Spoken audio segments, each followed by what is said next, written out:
judicial and constitutional reforms for the last 30 to 40 years.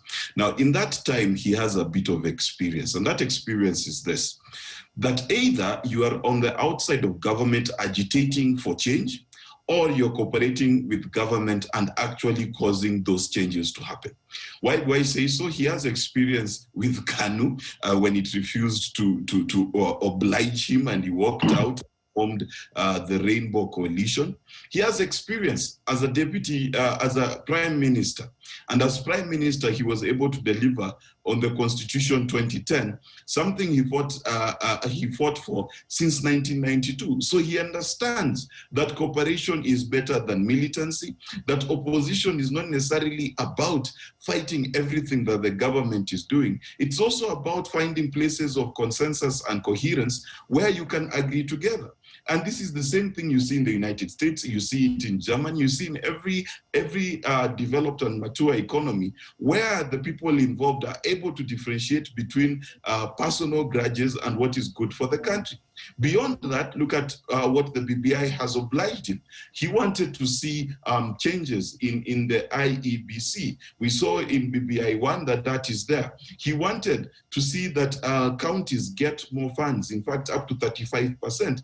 From what we hear from various people who are talking about BBI, that the counties will get 35%. He wanted to see a country that is fighting against corruption. You can see every day the DPP, the Asset Recovery Agency, doing their work. In fact, it is just 2 days ago when the Asset Recovery asked for an MP to show how he gained 211 million, I believe it was. So when you look at all that, you realize that for Raila Odinga's case, cooperation is better for the people than a selfish ambition. And that's really what differentiates a good leader. A good leader is one who's able to drop his title of the people's president or maybe even hustler for the sake of achieving the goals of the country. Yeah, and have a quote here for you. There's a question he was asked about the deputy president, and he says Ruto is part of the handshake. He has been consulted on what is happening. Everyone has been consulted. It further says, if I felt frustrated and sidelined, I would take a walk. Jaramogi was a vice president, and when he found it untenable to stay in government, he stepped aside. What's your reaction to that, Gloria? First of all, to say that being outside government and agitating for change is not as effective as joining forces with government and actually being part of the policy creation and the change. There is a role of the opposition in democracy. And the moment you remove that opposition from this setup that we have, that is why we end up in the mess that we are in now, because there's no party, there's no one, there's no strong opposition that is keeping government in check, ensuring that government is actually not misusing the powers that has been stored on it, not misusing the funds, ensuring that the plight of the majority who did not vote for that government, who voted for the opposition, are actually well catered for. So for me, when you tell me being in is better than being out, there is an equal and impactful role both for government and for opposition, and we are not questioning the fact that Raila now is in government. What we are questioning is how he got into that government through this very mysterious form of public display called the handshake, and that's the reason why the newspaper headlines that you see today are there to reaffirm the Kenyans that Raila Odinga is still the same person. Raila Odinga is still looking out for your plight as the private citizen. They did not have to say that if they knew that the trust has been lost. So for me, coming to say that when he is in government, yeah, we can see now he's pushing for BBI, we can see he's pushing for this and that. Of course, if you're in government, you have some form of influence or autonomy to push for changes. But then, We did not vote for Raila Odinga to be the president of this country, to be the vice president of this country. We did, in any case, we actually did not vote for him to even be an MP. So the reason why Kenyans are kind of like, what is going on here? Now we have this guy who's in government who we don't understand how we got there or what the deal was between two people. That issue has created so much tension, and the dynamics that you're seeing with the deputy president and the president did not just mysteriously come up from nowhere. They came up from that handshake. They came up from that distortion of how a democratic country should be operating, on how a democratic setup should be there. And then, Tricks, one thing I want to inform Bichachi is, if we have no opposition, if we have nobody like Raila Odinga as strong as he was then, pushing for the plight of the people, giving these checks and balances to this government that is in place. It is the reason that we have ad hoc Senate committees putting out reports clearly stating that there was misuse and misconduct of certain government officials, clearly pointing the direction of here are the thugs. And yet, there's nobody to ensure that those people are brought to book. The COVID billionaires scandal is just a scandal like anything.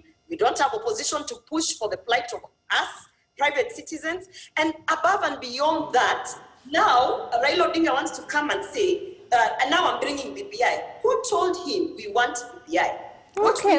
Gloria, I know you're passionate about this, but let's bring in Makodingo to give his sentiments on this one. The article also states that, and this is a quote from Raila Odinga, we have agreed with President that we will not talk about politics until 2022. We should let the government focus on delivering what it promised to the people in 2017. But clearly from what we have seen recently, the Deputy President, as has been said, who was part of the handshake, is not part of this agreement, because he seemingly, these are said to be economic efforts to help young people and hustlers, as it were, but at the same time there's a political, undertone to all these things. So Makodingo, what do you make of this and the sentiment that Raila Odinga is putting out, that they did agree not to engage in any form of politics up until 2022?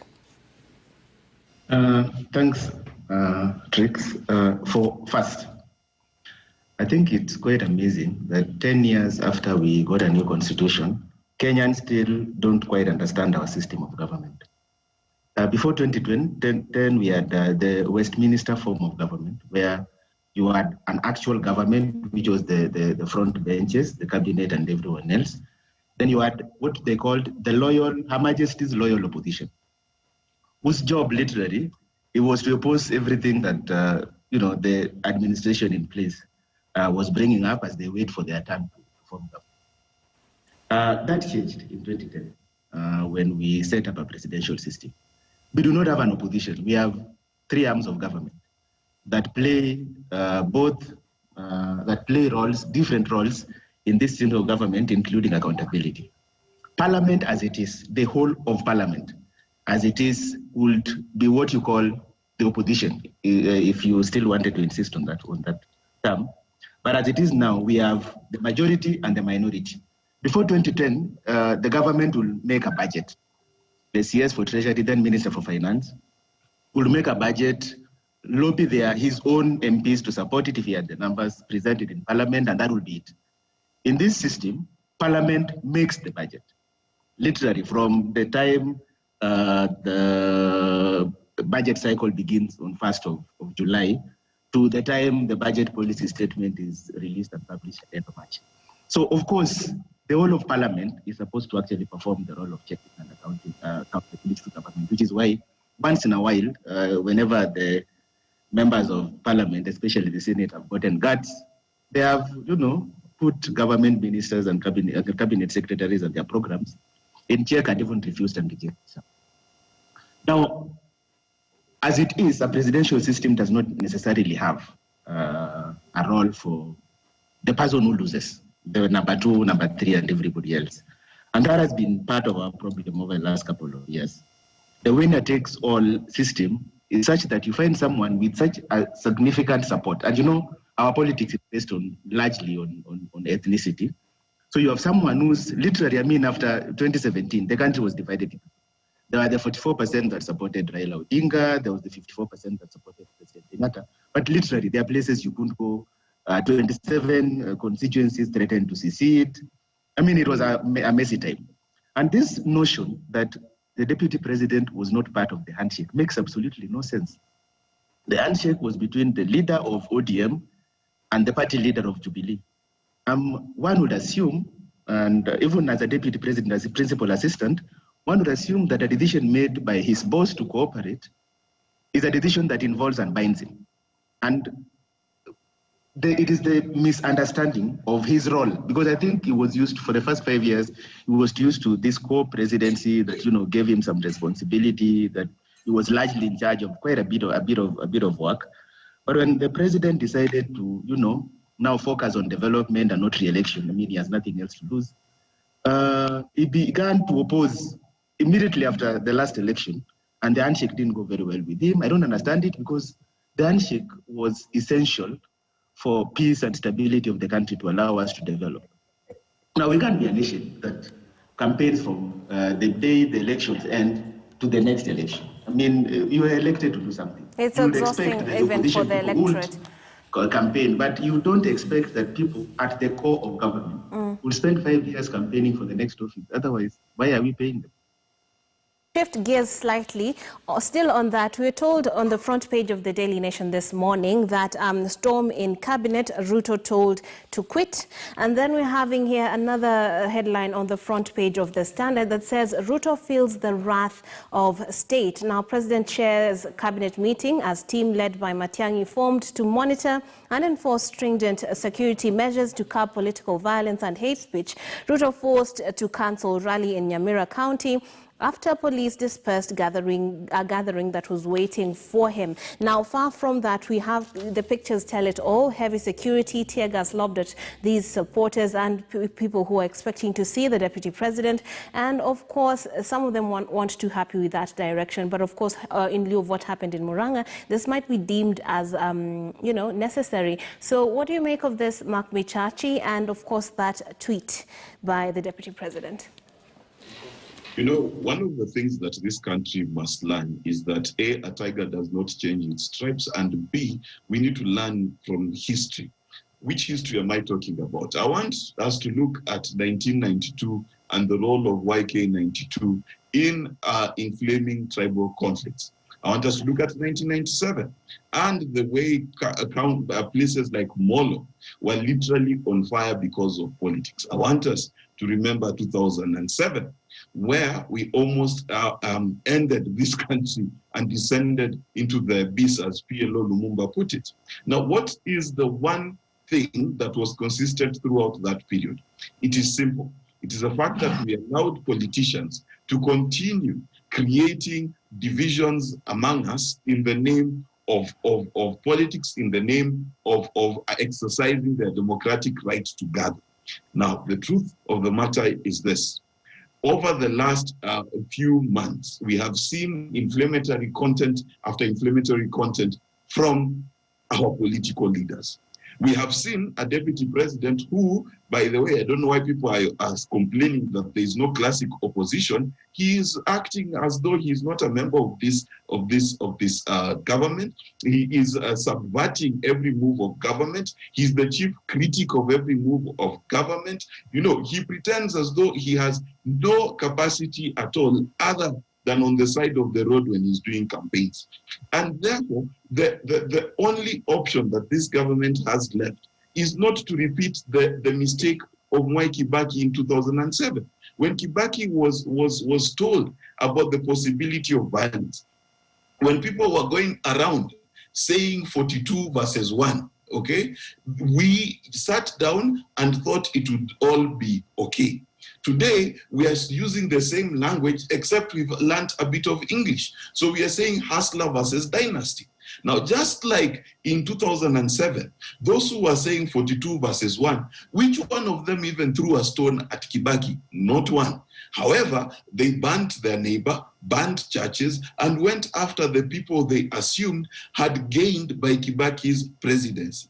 Therefore, if you look at the ingredients, and let me tell you what is the most inflammatory statement of all. When a sitting deputy president sits and says that the government, what he calls a deep state, is actively trying to undermine his presidency, telling you that if he loses, he will not accept. This is 2007 script all over again. It is irresponsible and unfair for someone of the stature of the vice president to say so. And if he disagrees with me, let him face us and say how he can be a deputy president and say that. So with those simple things in place, this hustler versus dynasty tag will simply turn into a class war. And what is a class war? You will sit and your neighbor has a bicycle and you don't, and they're a dynasty because their father was a chief, and you will burn them down. That is where we are headed. Trust you me. And what we saw at Kennel is simply the first spark in someone trying to burn the whole house down. Okay, Gloria? I think any violence, whether in political rallies, association gatherings, church gatherings, any kind of gatherings that instigate violence, I absolutely agree with Bichache that it has to be, we have to look into it, and we really have to take it seriously. But where I disagree is that the divisive politics that we have had in Kenya have purely been driven against tribal lines. They've purely been driven against tribal backgrounds, and talking about this tribe is more deserving than that, talking about, you know, I come from this ethnical background and this is my tribal chief.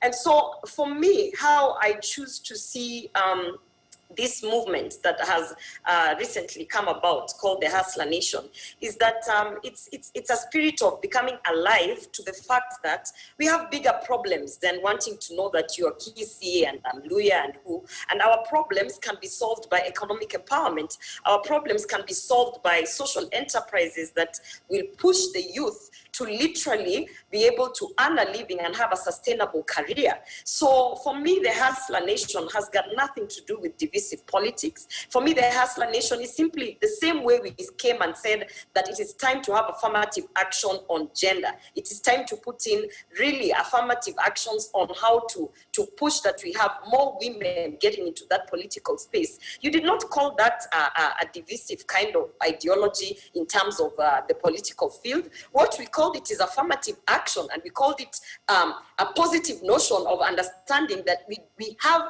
this group of people that have been marginalized for periods and periods of years, and now we want to bring them to the forefront and include them into the decision-making tables. So this Hustler Nation narrative for me is, there's now an understanding that for a very long time, these elective positions, this senior level of government positions, they have sort of there has been a systemic discrimination where you can only be of a certain background, of a certain family, of a certain career past, or having a godfather or whatever, to be able to access those positions. And the deputy president is simply saying that this time round, we have to start from the bottom. Hold that thought. We are going to come back to you to finish your trail of thought clearly. So we're going to take a short break, and we will be coming back with more. Remember, today we'll have Brian Aseli giving us the very latest in entertainment. The papers have many of those stories. For example, here we have DJ Mo and Size 8 put the S